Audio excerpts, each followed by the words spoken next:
जहाँ तक साइफर है उसको जब ये रिकग्नाइज कर लिया तो फिर ये इमरान खान के खिलाफ कोई जुर्म नहीं बनता।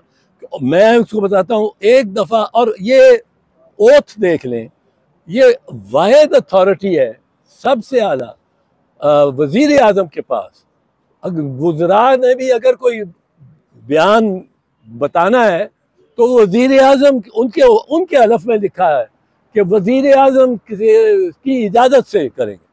तो वजीर आजम वाहिद वो अथॉरिटी है जो इसको ओपन कर सकता है। अब वजीर आजम ने जब ओपन कर दिया, इसमें काबीना की भी ज़रूरत नहीं है। काबीना से वो मुस्तफ़ा इम्पैक्ट का केस नहीं लगेगा, क्योंकि ये मैं अगर वजीर आजम हूँ, मेरे पास वो आया खुफिया दस्तावेज, मैं शायद सारी काबीना से, और वो है ही सेंसिटिव, मैं नहीं शेयर करना चाहता, मैं 4-5 वजीरों के साथ शेयर करना चाहता हूँ। तो इसमें काबीना भी नहीं आ सकती, मुस्तफ़ा इम्पैक्ट का केस नहीं लग सकता। ये वाहिद प्राइम मिनिस्टर का इख्तियार है, और प्राइम मिनिस्टर ने एक दफ़ा उसको ओपन कर दिया तो भले उसकी कोई कॉपी गुमी नहीं गुमी, भले उसकी किसी अखबार ने 2 लाख कॉपियाँ छाप दी, भले वो अगले जलसे में आप उसकी कॉपियाँ बांटते फिरे, वो पब्लिक डॉक्यूमेंट हो गया वो। और कौन उसको पब्लिक डॉक्यूमेंट कर सकता है? वो इमरान खान है। अब उसी पे मुकदमा चला रहे हैं। अजब सितम ज़रीफ़ी है।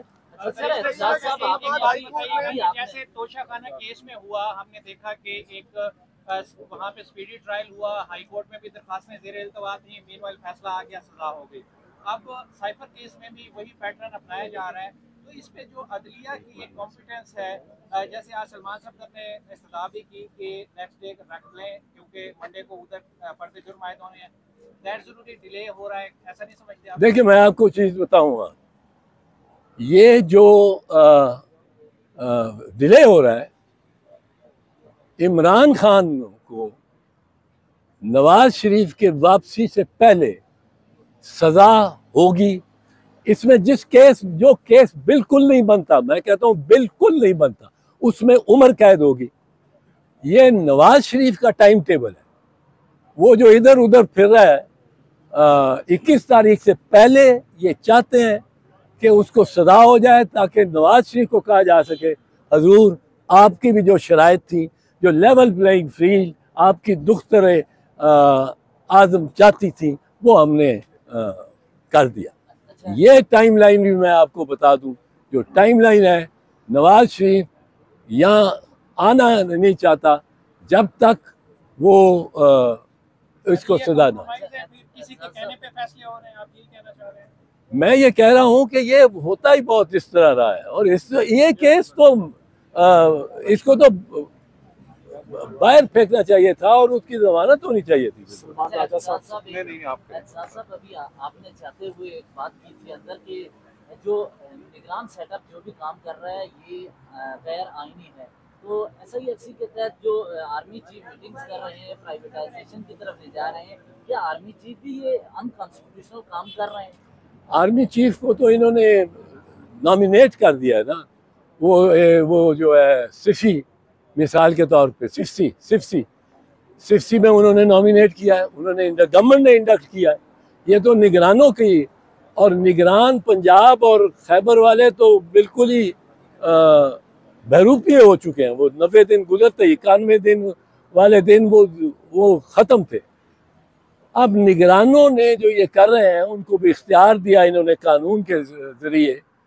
तो निगरानों का अब ये मामला है कि नून से निगरान और नून से मुस्लिम लीग नवाज, नून से नून लीग और नून से निगरान, तो ये तो आपस में जुड़े जड़े। साहब, इस आज की अब हो गया भाई, हो गया। एस्टेब्लिशमेंट जो कुछ कर रही है, बाजवा साहब ने जो किया और उसके बाद उनके बाद में आने वाले जो कुछ कर रहे हैं, बदकिस्मती से आपकी अपनी जमात पीपल्स पार्टी भी इस सारी कारस्तानी का हिस्सा रही है और अब तक है।